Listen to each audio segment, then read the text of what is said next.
Well, hello watch fans. Welcome to my review of the Casio f-91W. Recently purchased from Argos for £10.99, and I fancied this watch for a couple of reasons. One, because I'm doing a bit of watch collecting, and this, as a lot of watch collectors will know, is probably the most iconic digital watch there is. And even watch snobs approve of this watch. As I said in my other video, it's basically the equivalent to the Honda C Cub, where that sold in its hundreds of millions and became the vehicle of the people worldwide. This also sold in its many, many millions and is basically the watch of the people.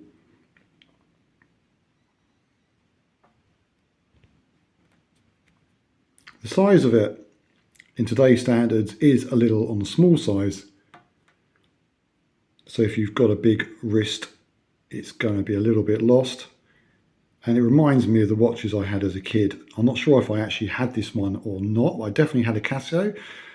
I didn't really care that too much about it back then. I wasn't quite sure what it was. It was just something cheap. I expect my parents bought me, so I knew what time my lessons were, etc. However, I bought this for another reason, and that reason is I need a watch that I can put on if I'm working, doing decorating, doing jobs where you don't want to muck up.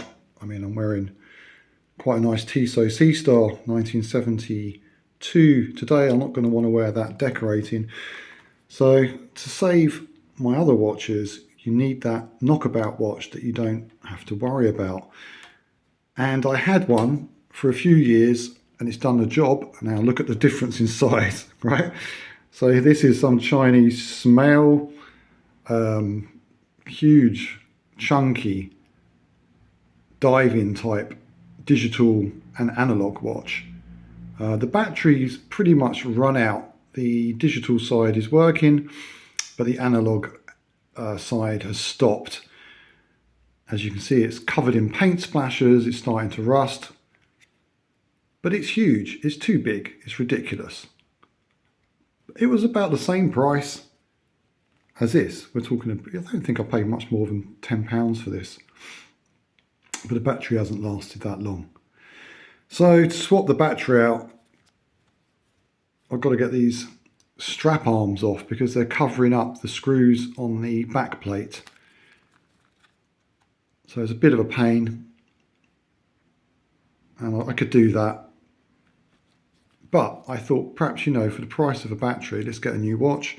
And that's when I was looking at cheap digital watches, came across this one, came across the history of it and thought, wow, I've got to have that in my collection.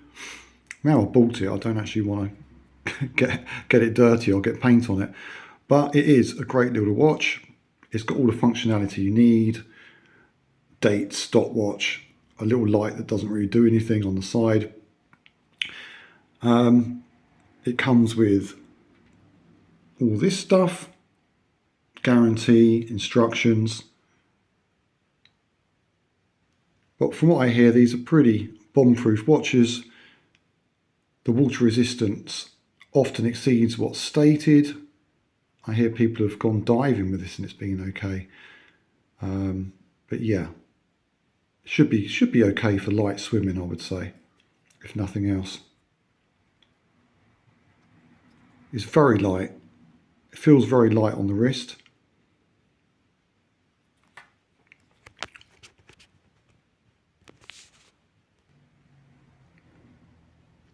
So here we have it on my wrist. My wrist is 6.5 inches. I've not got the biggest of wrists.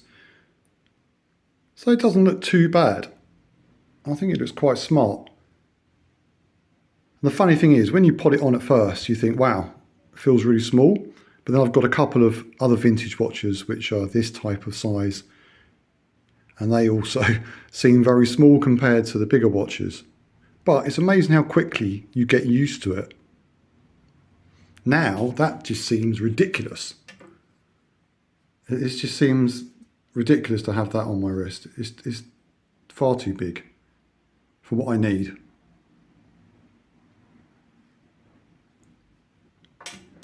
This 1970s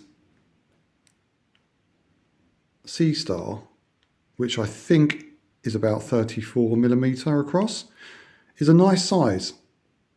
That's a really nice size. I like this size. And I was having this thought the other day that, you know, I've had motorbikes in the past and I was really caught up with, you've got to have a big back tyre, you know. So I got my Honda CBR, it's got a 180cm back tyre, it's nice and chunky, looks great. I wanted to go to an R1 with even bigger back tyre. But then I went and got a Kawasaki ZX6R, and that had a 185, I think, on it. But after that, you get over that, and I've had bikes with smaller back tyres, and they look just as good. More classic bikes. So I wonder if watches are going to go the same way, that the fashion for the big fat watches, huge watches, and we'll start going back to smarter, smaller watches, because fashion goes round and round, doesn't it?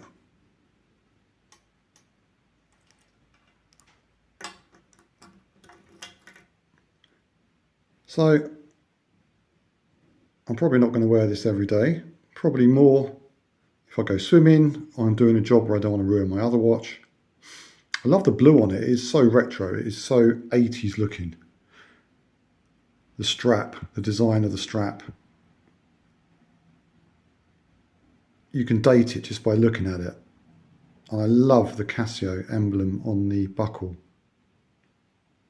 The design is superb. I mean, if they came out with one which was slightly larger, I think they'd have a real winner on their hands. And I mean literally, come out with the identical watch, but make it a few millimeters larger. I think they'd have a winner. But it's not a bad size. But if your arms are bigger and chunkier, then it may look a little bit lost on you. Anyway, thanks for watching this. Take care.